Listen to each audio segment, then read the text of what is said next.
എല്ലാവർക്കും നമസ്കാരം. Welcome back to നിയാൻസ്. ചോറിൻ്റെ കൂടെ കഴിക്കാൻ സവാള കൊണ്ട് വളരെ പെട്ടെന്ന് ഈസി ആയിട്ട് തയ്യാറാക്കാൻ പറ്റുന്ന ഒരു കറിയുടെ റെസിപ്പിയാണ് ഇന്നത്തെ വീഡിയോയിലുള്ളത്. അപ്പോൾ ഈ കറി എങ്ങനെയാണ് തയ്യാറാക്കുന്നത് നോക്കാം.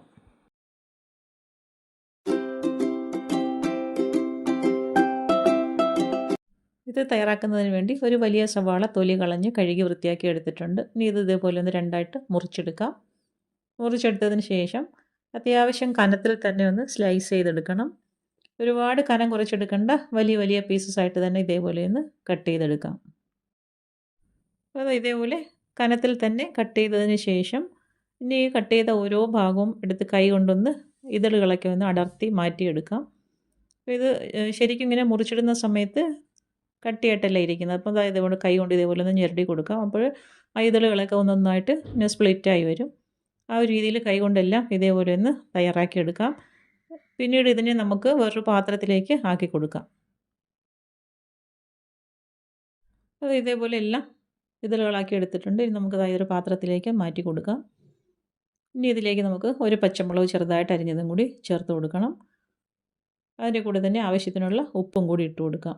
അപ്പോൾ ഉപ്പും പച്ചമുളകും ഇട്ട് കൊടുത്തതിന് ശേഷം കൈ കൊണ്ട് നല്ലതുപോലെ ഒന്ന് തിരുമ്മി കൊടുക്കാം. അപ്പം ചേർത്ത് കൊടുത്ത ഉപ്പും പച്ചമുളകും ഒക്കെ എല്ലാ ഭാഗത്തും ആകത്തക്ക രീതിയിൽ കൈ കൊണ്ടൊന്ന് തിരുമ്മി കൊടുക്കാം. ഒരുപാട് തിരുമ്മി ഉടച്ചെടുക്കേണ്ട കാര്യമില്ല, ഒന്ന് മിക്സ് ചെയ്ത് കൊടുത്താൽ മതിയാകും. ഇനി ഒരു ചട്ടി അടുപ്പിലേക്ക് വെച്ച് കൊടുക്കാം. അതിലേക്ക് കുറച്ച് നല്ലെണ്ണ ഒഴിച്ചു കൊടുക്കണം. എണ്ണ ഒന്ന് ചൂടായി വരുന്ന സമയത്ത് കടുക് ഇട്ട് കൊടുക്കാം. കടുക് ഒന്ന് പൊട്ടി വരുന്ന സമയത്ത് അതിലേക്ക് 2 വറ്റൽമുളക് ചേർത്ത് കൊടുക്കാം. അതിൻ്റെ കൂടെ തന്നെ കുറച്ച് കറിവേപ്പിലയും കൂടി ഇട്ട് കൊടുക്കാം.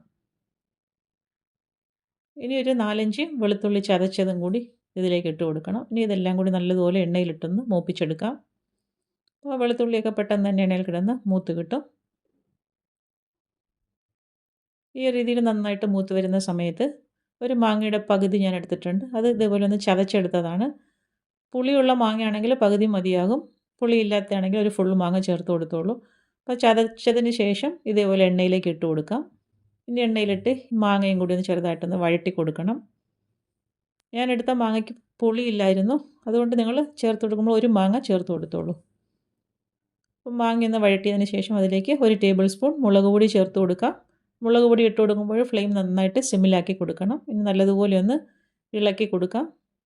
മുളക് പൊടിയുടെ പച്ചക്കുത്തൊക്കെ ഒന്ന് മാറുന്നവരെ ഒന്ന് മൂപ്പിച്ചെടുക്കണം. ഇനി ഇതിലേക്ക് ചേർത്ത് കൊടുക്കേണ്ടത് കായപ്പൊടിയാണ്. 1 ടീസ്പൂണോളം കായപ്പൊടിയും കൂടി ചേർത്ത് കൊടുക്കാം. അതും ചേർത്ത് കൊടുത്തതിന് ശേഷം വീണ്ടും നല്ലതുപോലെ ഒന്ന് മിക്സ് ചെയ്ത് കൊടുക്കാം. ഇനി നന്നായിട്ട് അത് ഒന്ന് മൂപ്പിച്ചതിന് ശേഷം നമുക്ക് ഫ്ലെയിം ഓഫ് ചെയ്ത് കൊടുക്കാം. ഇതേപോലെ നന്നായിട്ടൊന്ന് മൂത്ത് വരണം. ഫ്ലെയിം ഓഫ് ചെയ്ത് കൊടുത്തതിന് ശേഷം ഇതിലേക്ക് ഒരു 2 ടീസ്പൂൺ നാരങ്ങ നീര് ചേർത്ത് കൊടുക്കാം. പുളിക്കനുസരിച്ചുള്ള നാരങ്ങ നീരും കൂടി ചേർത്ത് കൊടുക്കാം. നമ്മൾ മാങ്ങ ചേർത്ത് കൊടുത്തിട്ടുണ്ട്. ഇതിൻ്റെ കൂടെ തന്നെ നാരങ്ങ നീരും കൂടി ചേർത്ത് കൊടുക്കാം. ഇനി ഇത് അടുപ്പിൽ നിന്ന് മാറ്റിയതിന് ശേഷം തയ്യാറാക്കി വെച്ചിരിക്കുന്ന സവാളയും പച്ചമുളകും കൂടി ചട്ടിയിലേക്ക് ഇട്ട് കൊടുക്കാം. ഇട്ട് കൊടുത്തതിന് ശേഷം നന്നായിട്ടൊന്ന് മിക്സ് ചെയ്ത് കൊടുക്കണം. അപ്പോൾ ചേർത്ത് കൊടുത്ത മുളക് പൊടിയൊക്കെ നന്നായിട്ട് എല്ലാ ഭാഗത്തും പിടിക്കത്തക്ക രീതിയിൽ നല്ലതുപോലെ ഒന്ന് ഇളക്കി കൊടുക്കാം. ഇതേപോലെ നന്നായിട്ട് ഇളക്കി കൊടുക്കുന്ന സമയത്ത് ഉപ്പും പുളിയൊക്കെ നോക്കണം. എന്തെങ്കിലും കുറവുണ്ടെന്നുണ്ടെങ്കിൽ, പുളി കുറവുണ്ടെന്നുണ്ടെങ്കിൽ നാരങ്ങാ നീരോ ഉപ്പൊക്കെ ചേർത്ത് കൊടുക്കാം. നല്ല അടിപൊളി ടേസ്റ്റാണ്. ചോറിൻ്റെ കൂടെ കഴിക്കാൻ വേറെ ഒരു കറികളുടെ ആവശ്യമില്ല. ഈ ഒരു രീതിയിൽ സവാളയും പച്ചമാങ്ങയും കൊണ്ട് തയ്യാറാക്കി നോക്കൂ. നല്ല സൂപ്പർ ടേസ്റ്റാണ്.